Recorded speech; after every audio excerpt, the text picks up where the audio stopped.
Imagine waking up one day and realizing that the person you've been your entire life might not actually be you, not really. Not the you that exists when no one's watching. Not the you behind the rehearsed smiles, curated confidence, or strategic silences.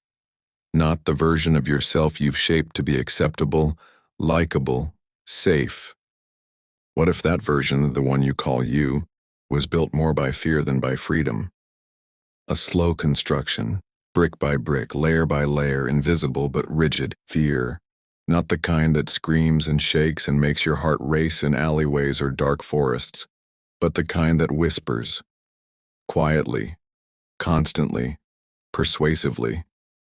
The fear of rejection, the fear of not being enough, the fear of being too much, the fear of truly being seen. And so you begin to shape yourself like clay, not into who you are, but into who you believe will survive.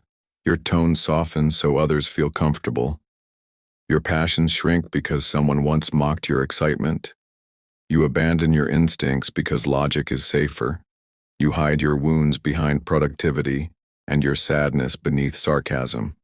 You present the perfect self, and you call it somewhere along the way you forgot you were pretending. You built a mask so well even you couldn't tell it apart from your real face. Who are you, really, when you're not afraid? Have you ever even met that version of yourself? Now consider this. What if most of what you call your personality is actually a defense mechanism?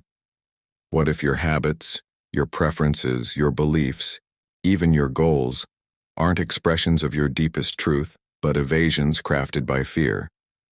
It sounds dramatic, maybe even unsettling, but pause for a moment. Look back at every decision you've made that felt off, every time you said yes when your soul screamed no, every time you dimmed your voice to fit in, every time you felt relief not because something was right, but because it wasn't risky. That relief was fear's reward. Fear is a brilliant architect. Its buildings look like confidence, discipline, intelligence, ambition. It doesn't announce itself. It hides behind your best traits. It wears the mask of self-control. But underneath, it is the quiet puppeteer, guiding your every move, tightening your identity until all that's left is a performance. You may call it being practical. You may call it being realistic. You may even call it being strong. But what if you're just afraid of what would happen if you were finally fully yourself? Would you walk away from the job that pays well but slowly erodes your spirit? Would you speak truths you've buried for years? Would you finally show the world the art, the rage, the tears, the desire that you've been editing out of your existence? Here lies the paradox. The self you protect may not be the self that can truly live, and yet fear tells you it's safer to be half alive than to risk being fully seen. So the question becomes, are you the product of your own free will? Or a sculpture molded by everything you were afraid to feel, afraid to lose, afraid to be? What if fear didn't just influence your decisions? What if fear is your identity, not just a feeling you sometimes have, but the quiet foundation beneath your personality, your values, even your dreams? And if that's true, then who is underneath it all? Who are you once the fear is gone?